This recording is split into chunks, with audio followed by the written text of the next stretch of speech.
یہ پاکستانی بچے ہیں، یہ چھوٹے بڑے ہوشیار ہیں، یہ دفاع وطن کا ہر محاذ اور مورچہ سنبھالنے کو تیار ہیں۔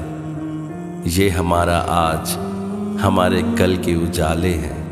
آج میں جس جگہ پہ کھڑا ہوں یہ اس پاک فوج کے شہداء کی عظیم قربانیوں کی وجہ سے ہے، جنہوں نے اس ملک کے لیے اپنی جانیں قربان کی، اور میرا بھی دل کرتا ہے کہ میں ان شہداء کی طرح اپنے ملک کے لیے کچھ کروں۔ للکار کے کہہ دو آندھیوں کو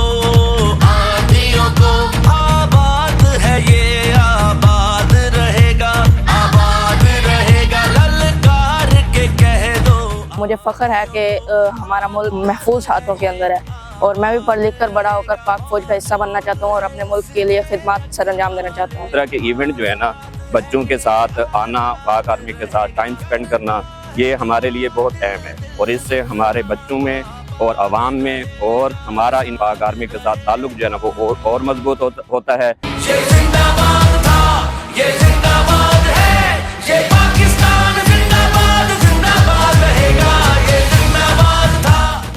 میں فائرنگ کے طریقہ کار سے متعلق آگاہی فراہم کی گئی، اور ہمیں یہ بھی بتایا گیا کہ NBC یعنی نیوکلیئر بایولوجیکل اینڈ کیمیکل جنگوں کی صورت میں ہمارے ملک کو کیسے محفوظ رکھا جا سکتا ہے۔ سب سے پہلے پاکستان فوج کا شکریہ ادا کرتی ہوں، جنہوں نے ہمارے طلباء اور طالبات کو یہ موقع دیا کہ وہ یہاں پہ آئیں اور پاکستان آرمی کی مہارتوں سے مستفید ہو سکیں۔ عوام اور فوج کا رابطہ اسی طرح ہی ممکن ہے کہ ہم اپنے بچوں کو یہاں پہ وقتاً فوقتاً وزٹ کروائیں، تاکہ وہ فیوچر میں پاک آرمی کو جوائن کریں اور پاکستان کی خدمات کو سر انجام دے سکیں۔ یہاں پر ہمیں بہت ساری نئی چیزیں سیکھنے کو ملی، اور میں مستقبل میں بھی یہاں پر آنا چاہوں گی تاکہ ہم اور مزید نئی چیزیں سیکھ سکیں۔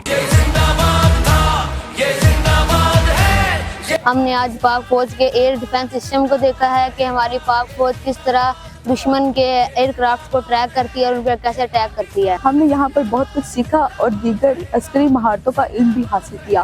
آخر میں پاک آرمی کو ان الفاظ میں خراج تحسین پیش کرنا چاہوں گی: دے دوں گا جان اپنی، میں دیس نہیں مٹنے دوں گا، بن جاؤں گا غازی یا شہید، میں ایمان نہیں بکنے دوں گا، ہے قسم مجھے وطن کی مٹی کی، میں پرچم نہیں جھکنے دوں گا۔